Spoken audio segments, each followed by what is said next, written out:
Look at yourself, man. Look at yourself. What am I going to do today to change what I see in this mirror? Fuck people.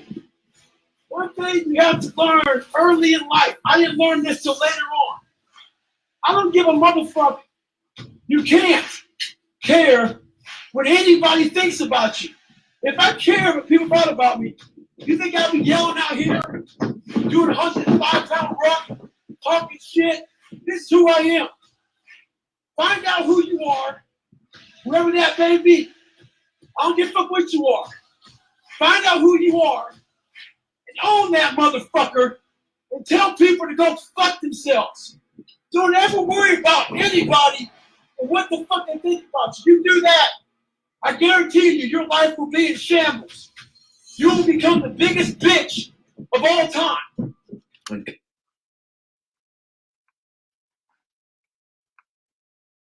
All right, guys, welcome to another Sunday Fun Day. American Dream in Real Estate. This is my YouTube channel. I'm your boy, Dudley. Do right. And I come to you every Sunday and let you guys know what's going on with me and within real estate accounting. I love real estate accounting, and also I love helping small business owners as well. But today, like you guys heard, we started off our Sunday Fun Day with a little bit different. We usually start with music, but David Goggins is my guy. To him every morning, it gets me up and going. Today is November 1st, 2020. So what are you doing to advance your career and your future right now? Like, it's enough talking. And a lot of people had New Year's resolutions and I'm going to do everything in 2020, and then the pandemic hit and knocked people upside the head. So what are you doing right now? We got 2 months left of the year to advance your future and not to give a fuck what people think about you. Just go for it. So I'm here to inspire you guys to do better and do more. Being too cautious is the greatest risk of all. Make your dreams reality today. Time is the #1 currency, right? It keeps clicking away. I'm 30 now. Say it all the time, but it's here. So use your time now. Use it now to advance yourself and to do what you want. Be yourself. Go on camera and express yourself and your ideas and your business and be able to fuck up and be okay with it, right? We all are not perfect, and I'm not perfect either.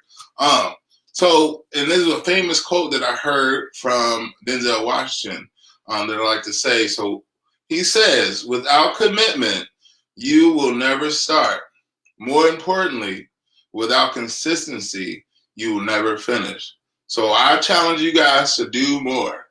So in today's Sunday Fun Day, American Dream in Real Estate, we're going to focus on the last 2 months of 2020, guys. You guys know that I love You guys know that I love real estate accounting and I love just, small business organizations.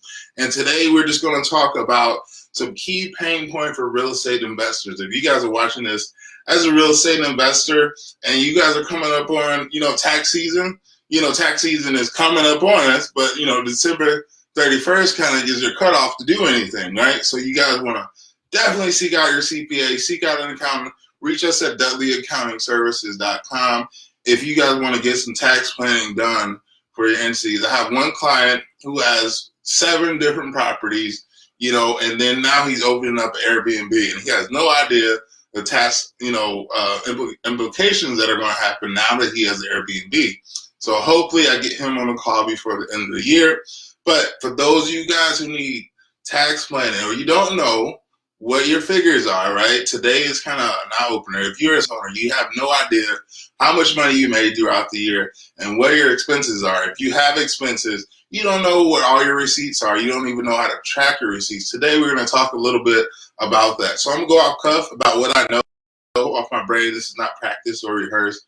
I'm just letting you guys know what I know. So keeping adequate records throughout the year, it gives you an extreme advantage. A lot of people, when they're starting businesses, they get into business like, oh, I can do it DIY, right? Do it type of mentality. And they don't go out and hire a professional, and they're not able to scale because they're spending more time, learning how to become an accountant, learning how to become a tax person, right? And you don't want to do that in business. So you want to really get somebody who knows what they're talking about and really go out there and trust people to get you to the next level. So talk to your CPA. Talk to your accountant like right now so you can plan, because we got 2 months left out of 2020. So if you guys are in the hole, you guys want to know it. So keeping adequate records will definitely help you figure out where you're at, right? So how tax planning works when you keep good records is, I'm going to write on my little board. I don't really need the board, but I'm going to write it on anyway. How tax planning works, we're going to use Bob. Bob is our main guy. So Bob has, let's say, Bob has 7 rental properties. Bob has 7 rental properties, right? So he lives in one. He lives in one. So let me break this down a little bit better. So he has a 2-unit building, and he lives in one and rents out one. So he lives in one, rents out one. Then he has another 2-unit. He rents out both units. Then so on and so forth. This is a long example. Let's go down to Bob, a simple example. So I'm not boring you guys with accounting, because accounting gets, so let's say he has 3 rental properties, right? One 2-unit building, one he lives in, one he rents. The second building, he rents both units out. And then the third one, he has 2 units in it, right? And he rents out that one, right? So Bob's circumstance here is kind of like, how can I save on taxes, right? So Bob collects money from all of his tenants and rental income, right? So his income, you guys still can see this, is rental.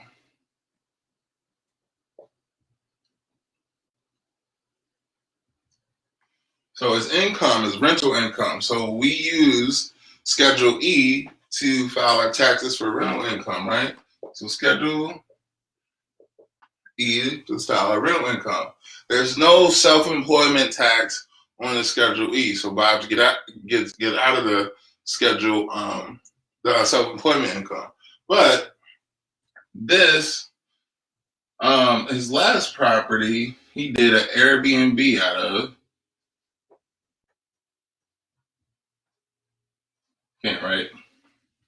So his last rental property is an Airbnb. E-N-D. So Bob lives in one, rents out the other unit. Bob rents out the other rental property, and the third rental property, he runs an Airbnb out. Now this Airbnb doesn't necessarily, they receive rental income from one of the units, but one of the units, let's say, just make it simple, for this third property that Bob has, he just rents the whole thing out for Airbnb. This Airbnb income comes in as a business.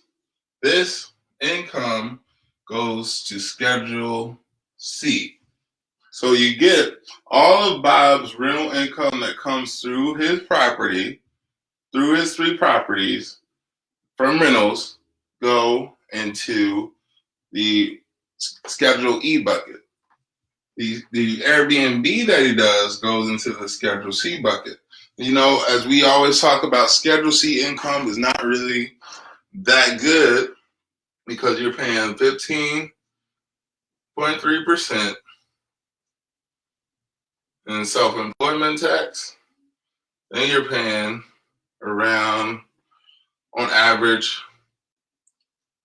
14% in income tax. Then you pay, say, 5% in state taxes. So, all in all, this guy's paying 35% tax on his income from his Airbnb. Now, Bob, let's say for simplicity, keep saying for simplicity, simplexity. So Bob has to pay 35% taxes on everything he makes from his Airbnb. His Schedule E income is going to be met with depreciation. Depreciation will knock down his Schedule C income. And usually people who are in real estate, this is why it's a dream to own real estate, because the depreciation knocks down your rental income. Say if you made $10K in rental income,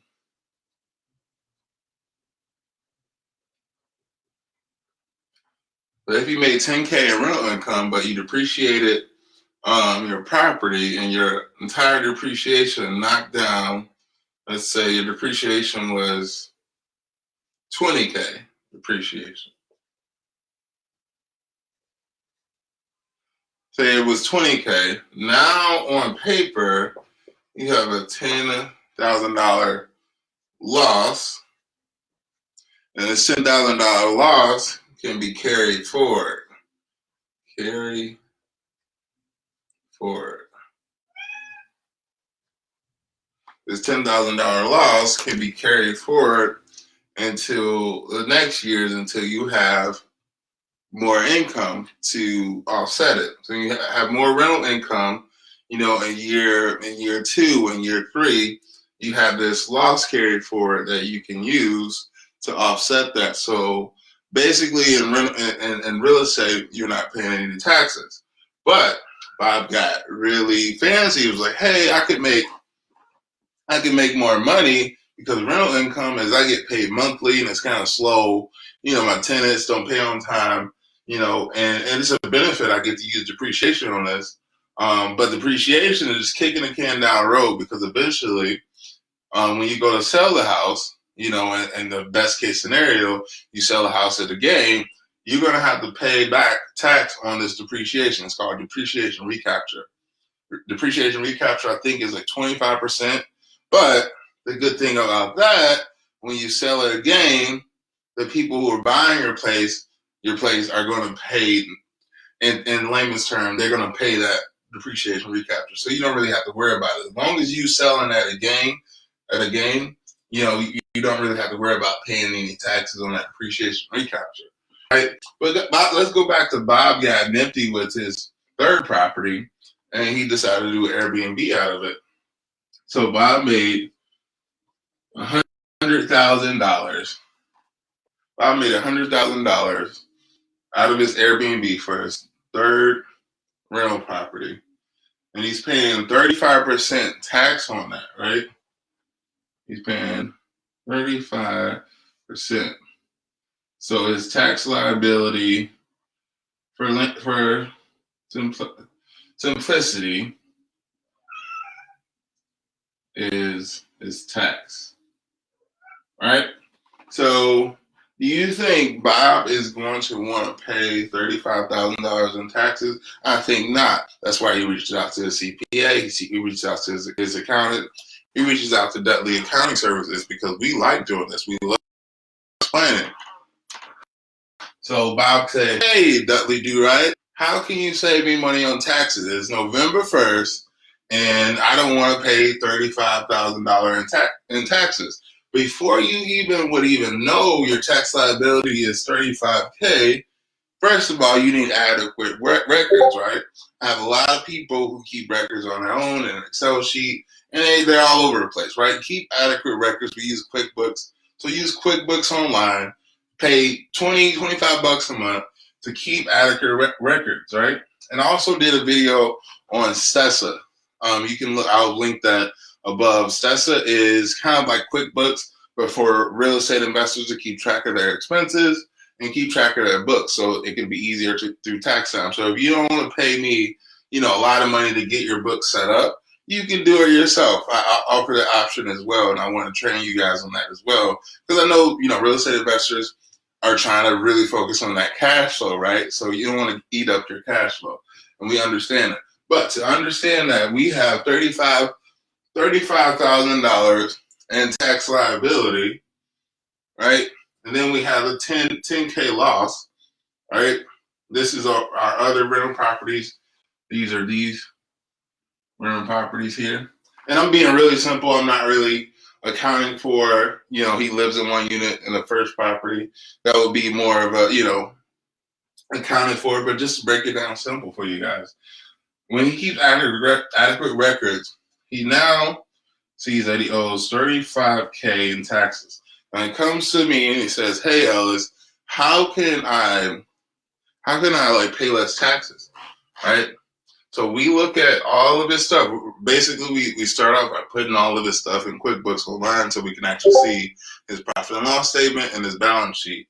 A profit and loss statement is kind of what you make throughout the year, all the activity throughout the year. Your balance sheet is just a snapshot of where you're at when you started your real estate investing company, right? So your balance sheet is kind of a snapshot as you go along. It's never ending until you close the company down. But your profit and loss statement is from January 1st to December 31st. All right. So he comes to us with tax planning.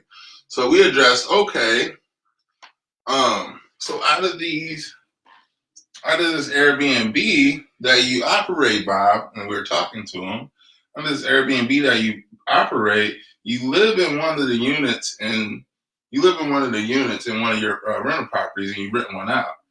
Don't you have a space to where you kind of do office work and you have to kind of write up the lease or kind of do stuff as far as planning on calling a contractor or getting a list of contractors together? Don't you have a space like that in your first property? And he was like, "Yeah, I do. I got a desk set up in this room and everything. It's nice and pretty. I got like 2 monitors or whatever because I'm a geek. I like to geek out and I like to look for some more deals, right?" So we told Bob, "You can run a home office out of there, right? You can run a home office."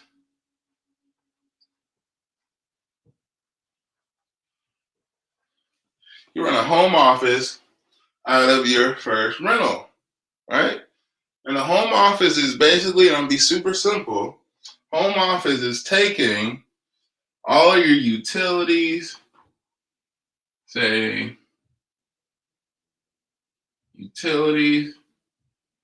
probably spelled this wrong, but oh well, utilities, your cell phone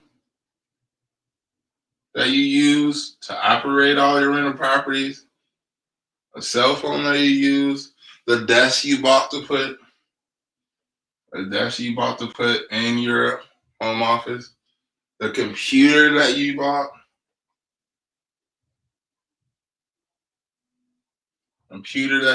right? And the great thing about this, and it's more stuff that we can like add to this home office, but I just want you guys to get the gist of it. So with utilities, we take the square footage. What's the abbreviation for square footage? We take the square footage of the total of the entire house. We take the square footage of the entire first rental property, let's say 100% the square footage, and then we take the square footage of the actual office space, which, for layman's term, is 25%. Is 25% of the entire house. So we're able to take the square footage of the entire home, right? And then we take the square footage of the actual home office and we divide that by the square footage of the entire home. That gives us a percentage of 25%. Now we get to have fun here, right? We get to take 25% of all of our utilities from like gas, electric, and we get to write it off for our business. We get to write it off under our home office. Now with your cell phone, some people say you can write off your cell phone bill for the whole year for 100%. I say write it off for 80% because you use your cell phone for personal too. You don't use it all for business. So you can take, I would say a safe thing to do is to take 80%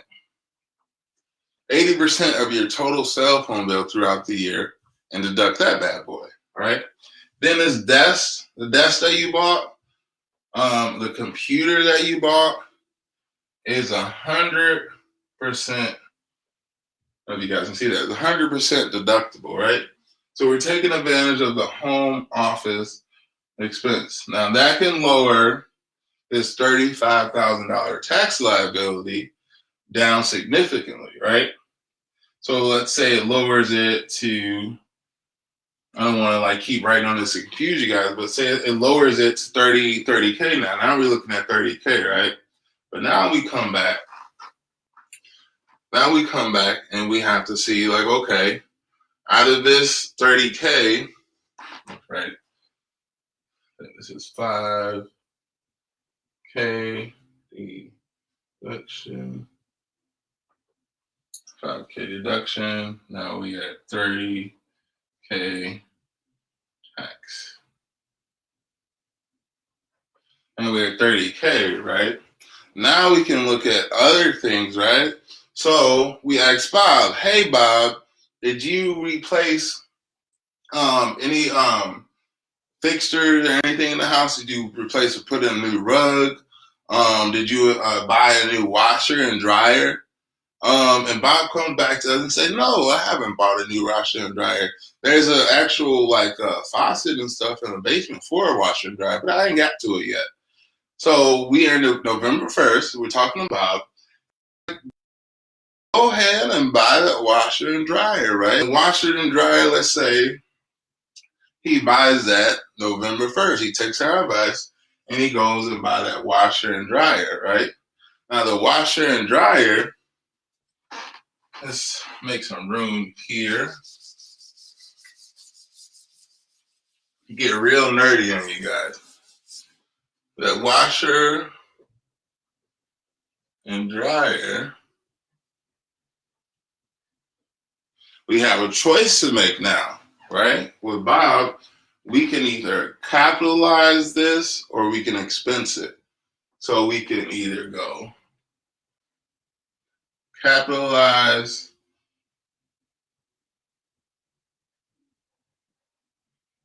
and balance sheet. So you capitalize it on the balance sheet or you get to expense it income statement. So this is just a super easy example. Bob decides to buy on November 1st because he reached out to us for tax planning a washer and dryer. This washer and dryer cost him, let's say the washer cost him $2,500 and then the dryer cost him $2,500.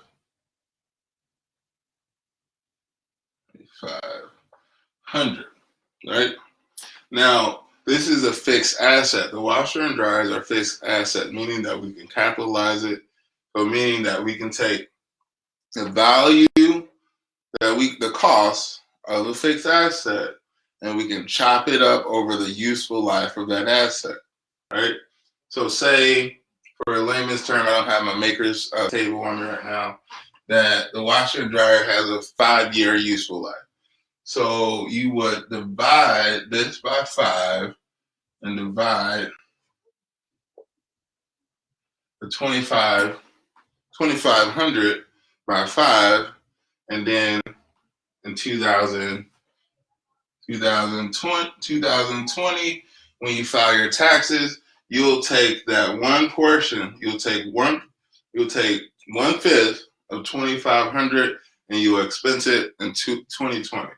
Then 2021, you'll take 2/5 and you'll expense it in 2021, and so on and so forth, right?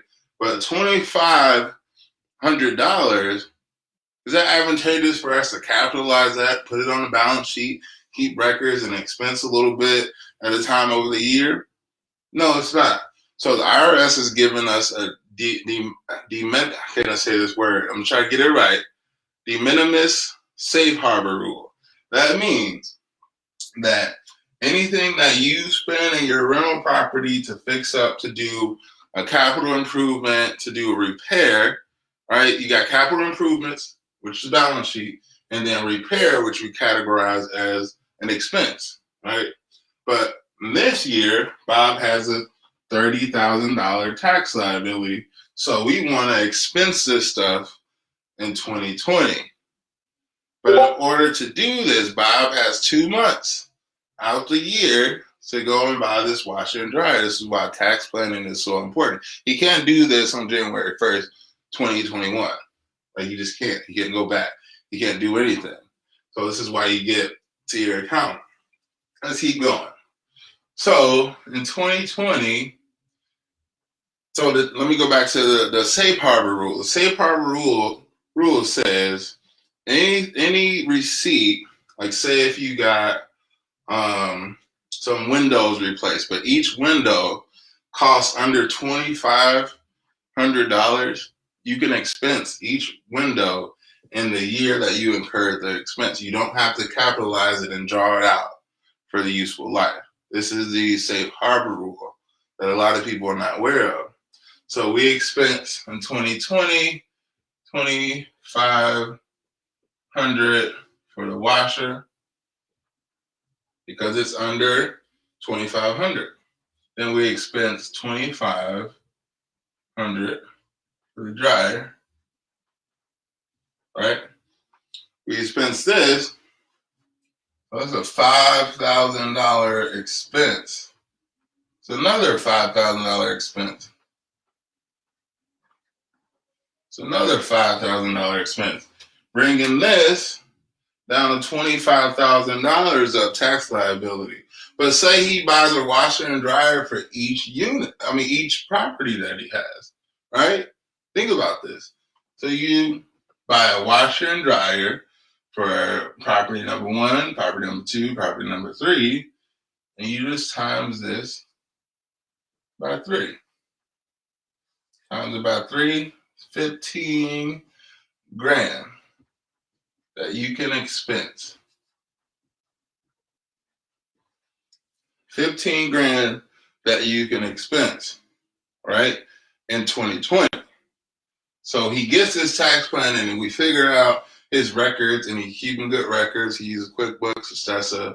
And we figure out, okay, what haven't you bought that you need for your property? The washer and dryer are going to be there for a long time, so you need it.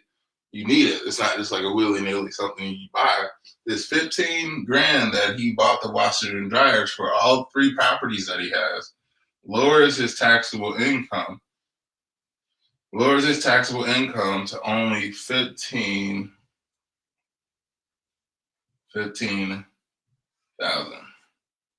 in taxes. All right, $15,000 in taxable income. Now it goes against his personal income tax rate, whichever one he falls in. But I hope this has been helpful. This is kind of me going off a whim, going off the top of my head of what I know. As I keep going, this is going to be more crisp. I can have a really detailed painting a picture for you guys, if you will. But this guy was paying $35,000 in taxable income. Now we got him down to 50. Now we can do multiple other things. He can get a Roth. He can get a Roth IRA, and I think it's $5,500 that he can contribute to his Roth IRA.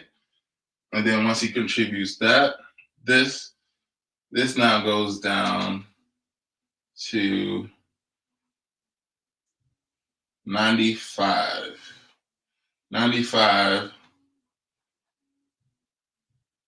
in taxable income. 9,500 in taxable income. Now he made the Roth IRA contribution now. So this Roth IRA he can use to invest in other properties. He keeps building this up. You can use a Roth IRA for other different investment tools if you want. But I just want to be really simple today. So his taxable income now from 35K to 9,500, right? Just by applying, a couple strategies on what he needs and where does he want to go within real estate. So I hope this has been helpful. Hope I haven't been too confusing for you guys, but this has kind of been a basic example of why people need tax planning. So if you guys are not in real estate, you're a small business organization, we like to help small business organizations out too, because they're getting hit with this, where is that 15.3%, they're getting double tax, 15.3%, then their income tax, then their state tax, right?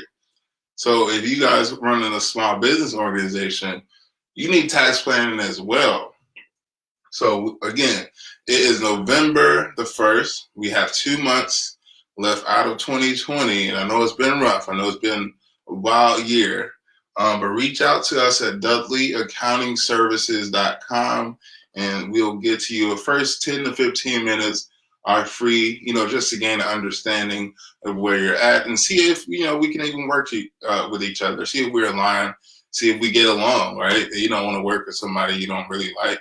So the first 10 to 15 minutes are free. So go ahead and book your appointment. Visit my website, find out what's going on with me, what I'm about. It's pretty simple. So I'm on YouTube, Facebook, Instagram, and TikTok. I'm not cool yet, but it's coming along. I'm getting there. So if this has been helpful, go ahead and like this video. Give it a thumbs up, and go ahead and hit that subscribe button. Got more from the American Dream in real estate. Come to you soon. I'll see you next Sunday, family. Peace.